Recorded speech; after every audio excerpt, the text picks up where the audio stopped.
Hello everyone, welcome to texture math. आज के session में हम कोबोल से रिलेटेड एक और टॉपिक कवर करेंगे जिसमें हम देखेंगे कि एक्सेप्ट कीवर्ड की हेल्प से कैसे हम आइडेंटिफाई कर सकते हैं कि करंट डे कौन सा चल रहा है। ठीक है, इससे पहले वाले सेशन में हमने देखा था कि कैसे करंट डेट और करंट सिस्टम टाइम को फेच किया जा सकता है, और उससे पहले हमने देखा था कि एक्सेप्ट कीवर्ड की हेल्प से हम कैसे यूजर से इनपुट ले सकते हैं।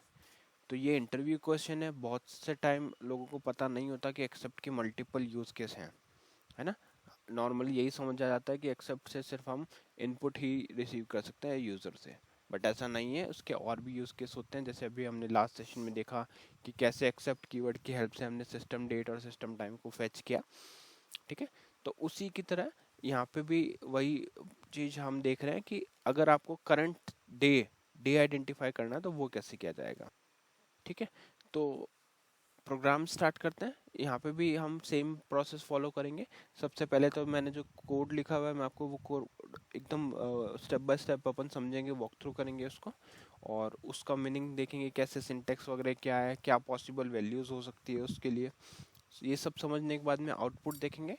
ठीक है, तो बट उससे सेशन स्टार्ट करने से पहले जस्ट एक रिकमेंडेशन है कि अगर आप लोगों ने पहले वाले सेशंस वॉक थ्रू नहीं करे हैं तो पहले आप वो वॉक थ्रू कर सकते हो, क्योंकि ये सारे सेशंस एक प्रॉपर सीक्वेंस और सिंक में है। ठीक है, तो अगर आप लोग सिक्वेंशियली इस प्लेलिस्ट को फॉलो करोगे तो आपके लिए ऑनगोइंग टॉपिक समझना और इजी हो जाएगा। ठीक है, तो अभी के लिए बस हम मेनली फोकस कर रहे हैं एक्सेप्ट कीवर्ड पे। तो देखते हैं आज के प्रोग्राम में कैसे हम डेमो कोड लिखा है। सबसे पहले हमने लिखा है आइडेंटिफिकेशन डिवीजन ब्लॉक।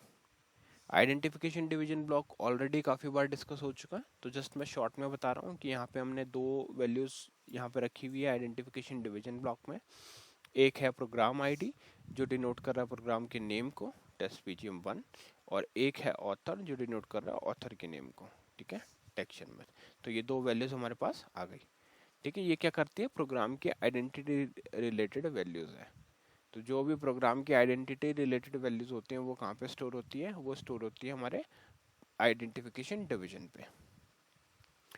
इस आइडेंटिफिकेशन डिवीजन के बाद में आप तीन line as a comment declare कर रहे हो, तो यहाँ पे तीन लाइन आ गए, लाइन नंबर 5, 6 और 7। ठीक है, कैसे कमेंट डिक्लेयर किया जाता है, कमेंट डिक्लेयर करने के लिए आपको फर्स्ट पोजीशन से काउंट करना है सेवंथ पोजीशन तक। 1, 2, 3, 4, 5, 6 और 7। सेवन्थ पोजीशन पे जब आप एस्टेरिक रखोगे तो वो आपकी लाइन कैसी कंसिडर हो जाएगी, as a comment line consider हो जाएगी।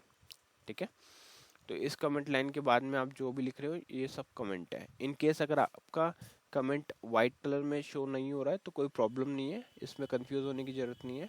ये मैंने कुछ एडिशनल सेटिंग इस पे अप्लाई किए हुए हैं, इस वजह से मेरे कमेंट्स जो है वो वाइट कलर में शो हो रहा है। बट अगर आप नॉर्मली भी जो भी आपका स्क्रीन कस्टमाइजेशन अगर आपने ग्रीन स्क्रीन यूज़ कर रहे हो तो यहाँ पे ग्रीन आ जाएगा वो। ठीक है, तो उसमें कोई इशू नहीं है। अब नेक्स्ट हम क्या देख रहे हैं, नेक्स्ट हम देख रहे हैं जैसे एक्सेप्टिंग, यहाँ पे हमने क्या डाल दिया, कमेंट लाइन डिक्लेयर करके excepting system day of the week. ठीक है, तो ये क्या करेगा, वीक का डे कौन सा चल रहा है, क्या ये संडे है, क्या ये मंडे है, ट्यूसडे है, तो ये सारी इन्फॉर्मेशन आपको एक नंबर से पता चल जाएगी। ठीक है, तो अभी देखते हैं उसको कैसे यूज़ करना है। तो सबसे पहले हम क्या करेंगे, वेरिएबल डिक्लेयर करेंगे। और वेरिएबल कौन से डिवीजन में डिक्लेयर होता है, ये होता है डेटा डिवीजन ब्लॉक में या डेटा डिवीजन डिवीजन में। ठीक है, तो डेटा डिवीजन के अंदर हम बनाते हैं वर्किंग स्टोरेज सेक्शन, और उस वर्किंग स्टोरेज सेक्शन के अंदर जितने भी वेरिएबल्स आप थ्रू आउट प्रोग्राम यूज़ करने वाले हो वो सारे वहाँ पे स्टोर होते हैं। ठीक है, तो यहाँ पे क्या आ गया, हमारा पहला वेरिएबल आ गया, यहाँ पे डिक्लेयर हुआ है वर्किंग स्टोरेज सेक्शन लिखा लाइन नंबर 11 पे, और उसके बाद में फर्स्ट वेरिएबल हमने डिक्लेयर किया।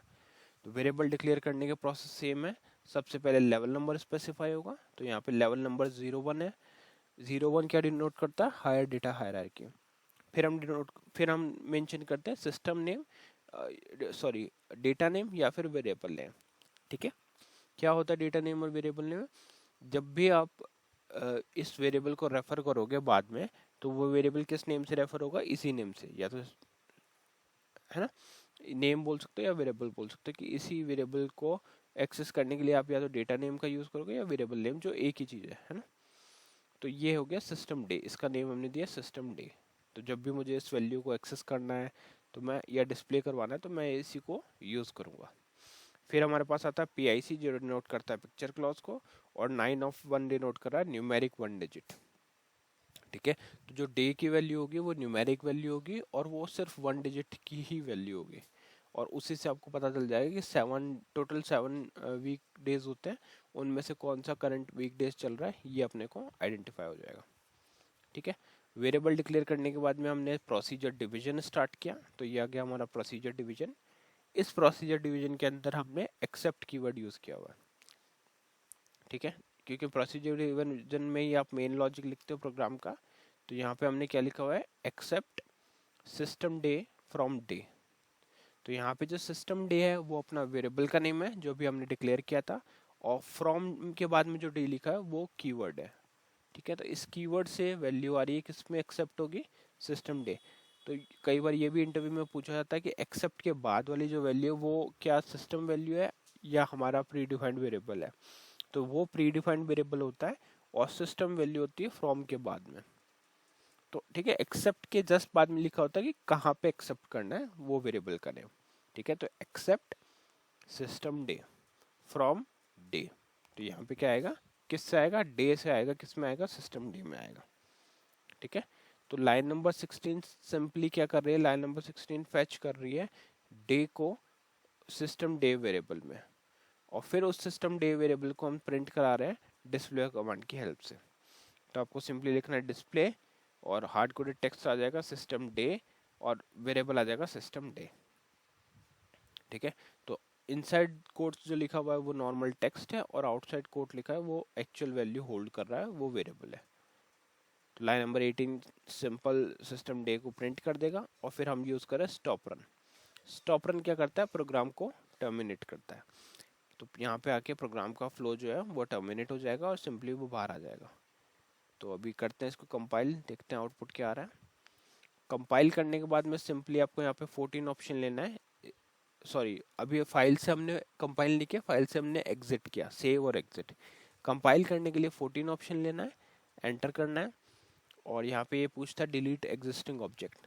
तो ये ऑप्शन आप लोग अगर फर्स्ट टाइम प्रोग्राम को कंपाइल कर रहे हैं तो नहीं आएगा, क्योंकि ये सिर्फ तब उस सिनेरियो में आता है जब हम प्रोग्राम को रिकम्पाइल करते हैं। ठीक है, अगर आपका ऑलरेडी कोई ऑब्जेक्ट क्रिएट हुआ हुआ है उसी नेम से, तो वो फिर कंफर्मेशन लेता है कि सेम ऑब्जेक्ट को क्या हम डिलीट करके वापस से रिकम्पाइल कर सकते हैं। तो अगर आपको यस करोगे, ऑल्दो अगर रिकम्पाइल हमें कंपाइल करना है तो यहाँ पे यस करना ही पड़ेगा, अदरवाइज वो इस तरह से एरर देता है। ठीक है, तो 14 किया, 14 करने के बाद में यहाँ पे मैंने ऑप्शन दिया वाई। वाई का मीनिंग है हम यहाँ पे कंफर्मेशन दे रहे हैं कि अभी ये कंफर्म है कि हम इसको कंपाइल करने वाले हैं, और फिर सिंपली एंटरेट करना है। तो जैसे ही आप एंटरेट करोगे तो मैसेज आएगा program test PGM1 created in library शर्मित1 on 8/3/24 at this time. Okay, तो ये प्रोग्राम हमारा कंपाइल हो गया। अब डायरेक्टली आप इसको कॉल करोगे, तो जैसे ही कॉल किया तो आउटपुट हमारे पास क्या आया, सिस्टम डेज 6। अब 6 क्या डिनोट करता है, तो देखो टोटल ये आपका जो है 7 डिनोट करता है संडे को, और 1 डिनोट करता है मंडे को। ठीक है, तो उसी फ्लो में जो भी वैल्यूज आपके पास आएगी वो वही वैल्यू इंडिकेट करते हैं। जैसे अगर आप यहाँ पे चलते हैं, ठीक है, तो यहाँ पे सबसे पहले आता है मंडे, मंडे डिनोट करेगा 1, और फिर आपके बाकी वैल्यूज आएंगे Tuesday, Wednesday, Thursday, Friday, Saturday, Sunday, और संडे वाला जो वैल्यू होगा वो डिनोट होगा यहाँ पे 7 से। ठीक है, तो इस तरह से ये वैल्यूज डिफाइन होती है। अब हमारे पास वैल्यू आउटपुट में क्या है, 6। तो अगर आज का डेट का हम देखें तो एग्जैक्ट हमारे पास आ रहा है सैटरडे, जो कि करेक्ट है। ठीक है, तो 6 क्या रिप्रेजेंट कर रहा है, सैटरडे को। अगर 7 आएगा तो उसका मीनिंग है संडे, और 1 आया तो मंडे, और उस बीच में अगर जैसे ट्यूसडे क्या हो गया 2। तो 1 से 7 तक टोटल 7 पॉसिबल वैल्यूज हैं जो वीक डे में हमारे पास आ सकती है, और इसीलिए हमें सिर्फ 1 डिजिट की वैल्यू की नीड थी।